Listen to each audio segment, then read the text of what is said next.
नमस्कार दोस्तों, हमारे YouTube चैनल पर एक बार फिर आपका स्वागत है। आज मैं आपके लिए मध्य प्रदेश शिक्षक वर्ग 3 परीक्षा संबंधी एक और बड़ी अपडेट लेकर आया हूं। जैसा कि आप देख रहे हैं, मध्य प्रदेश हाईकोर्ट में एक और केस दर्ज हुआ। वैसे ही पहले से ही already case supreme court high court में चल रहे हैं। यहाँ पर एक केस और मध्य प्रदेश हाईकोर्ट में दर्ज हो चुका है। तो यहाँ पर बात करते हैं कि आखिर ये केस क्या है और किस चीज़ को लेकर किन लोगों ने ये केस दायर किया है। इन सब के बारे में आपको कंप्लीट जानकारी देने वाला हूँ। तो यहाँ पर क्या वर्ग 3 वालों का इंतजार और बढ़ सकता है, ये सबसे बड़ा एक सवाल बन गया है। यहाँ पर आप देख सकते हैं high court of Madhya Pradesh की एक कॉपी है केस की। ये किस चीज़ को लेकर केस है, इसके बारे में आपको कंप्लीट जानकारी देने वाला हूँ। आप यहाँ देख सकते हैं इस केस का विषय है डीएलएड परिणाम प्रतीक्षारत अभ्यर्थियों को परिणाम आने और मार्कशीट मिलने तक प्राथमिक शिक्षक भर्ती 2020 की डॉक्यूमेंट सत्यापन प्रक्रिया में अतिरिक्त समय देने विषय। तो ये इस केस का विषय है। इन्होंने सारी चीज़ें यहाँ पर रेफरेंस लगाए हुए हैं। आगे अगर हम इस केस के बारे में बात करें तो यहाँ पर आप देखें, उपरोक्त विषयांतर्गत निवेदन है कि विगत 28 सितंबर को डीएलएड द्वितीय वर्ष की परीक्षा संपन्न हुई है, जो कि पूर्व में जून माह में प्रस्तावित थी, जिसे अपरिहार्य कारणों से स्थगित कर दिया गया था। तो यहाँ पर इलेक्शन के चलते इनको आगे बढ़ा दिया गया था। अतः श्रीमान से निवेदन है कि डीएलएड द्वितीय वर्ष का परीक्षा परिणाम जारी होने एवं मार्कशीट उपलब्ध होने तक डीएलएड द्वितीय वर्ष के अभ्यर्थियों को दस्तावेज सत्यापन में अतिरिक्त समय या प्रथम वर्ष की मार्कशीट के सत्यापन प्रक्रिया में शामिल होने दिया जाए। तो इनका ये कहना है इस केस को लेकर कि इनको या तो द्वितीय वर्ष की मार्कशीट के लिए एक्स्ट्रा समय दिया जाए, आप निर्धारित समय पर डॉक्यूमेंट प्रक्रिया को कंप्लीट कर लें, लेकिन कुछ समय सिर्फ जो डीएलएड अभ्यर्थी हैं उनकी द्वितीय वर्ष के लिए दिया जाना चाहिए, जिससे उनका रिजल्ट आ जाए और उनको मार्कशीट मिल जाए, या फिर उनको फर्स्ट ईयर के मार्कशीट के आधार पर डॉक्यूमेंट प्रक्रिया में कंसिडर किया जाना चाहिए। ये यहाँ पर इन्होंने मांग रखी है। और आगे इन्होंने क्या रेफरेंस लगाए हैं, माननीय उच्च न्यायालय इंदौर खंडपीठ की जनहित याचिका क्रमांक यहाँ पर दी गई है कि आदेश अनुसार डीएलएड परिणाम नहीं होने की स्थिति में अभ्यर्थियों को प्रावधानिक रूप से काउंसलिंग प्रक्रिया में शामिल किया जाना चाहिए।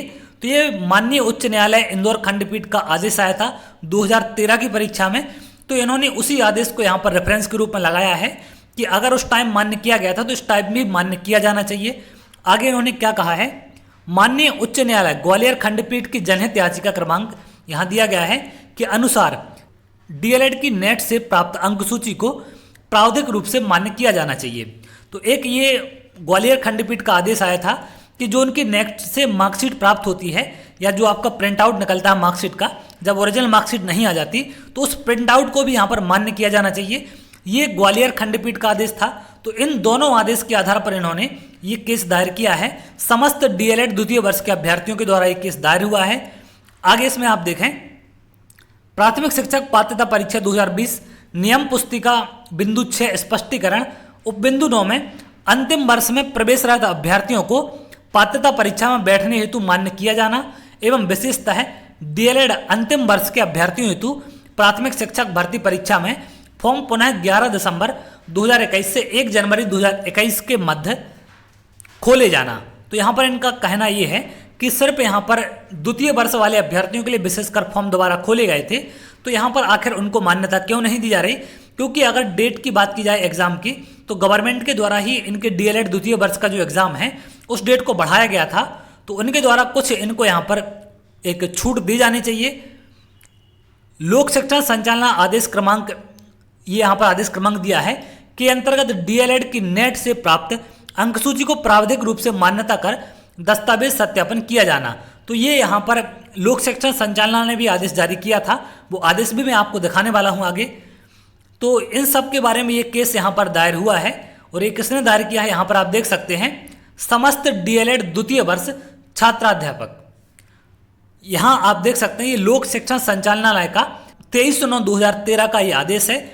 इस आदेश का विषय क्या है, संविदा शाला शिक्षक श्रेणी 1, 2 एवं 3 के प्रथम चरण उपरांत शेष बचे रिक्त पदों पर द्वितीय चरण में नियोजन की कार्यवाही से डीएलएड की नेट से प्राप्त अंक सूची को प्रावधानिक रूप से मान्यता दिए जाने के बाबत यहाँ पर इनके द्वारा वर्ग 1, 2, 3 के लिए नेट से जो इंटरनेट से प्राप्त मार्कशीट है उसके आधार पर इनको कंसीडर किया गया था।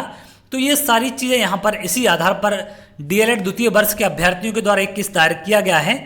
तो आगे देखते हैं क्या होता है। वैसे यहाँ पर प्रक्रिया लेट नहीं होनी चाहिए, क्योंकि अभ्यर्थियों की भी ये मांग है कि प्रक्रिया आप तय समय पर करें, क्योंकि ऑलरेडी बहुत लेट यहाँ पर प्रक्रिया हो चुकी है।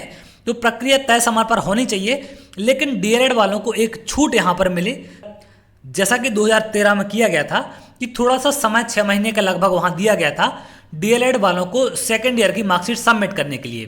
तो ऐसा ही कुछ कहना इनका है कि आप या तो हमें एक्स्ट्रा समय दे दें या फिर हमें आप बोर्ड के द्वारा रिजल्ट जारी करवा दें, काउंसलिंग प्रक्रिया में शामिल हो सकें, क्योंकि जो दोबारा से फॉर्म खोले गए थे वो स्पेशली सेकेंड ईयर वालों के लिए, डीएलएड वालों के लिए खोले गए थे, इसलिए इन्होंने ये केस यहाँ पर दायर किया है। इनको कहीं ये डर है कि कहीं ऐसा ना हो कि एक निर्धारित समय सीमा बता दी जाए कि इस तक आपके डॉक्यूमेंट कंप्लीट होने चाहिए। तो इस चीज़ को लेकर ये डरे हुए हैं, इसलिए उन्होंने ये केस यहाँ पर दर्ज किया है।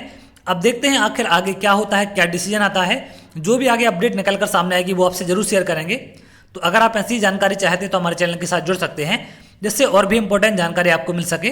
तो चलिए बहुत जल्द अगली वीडियो मिलते हैं, तब तक के लिए बहुत बहुत धन्यवाद।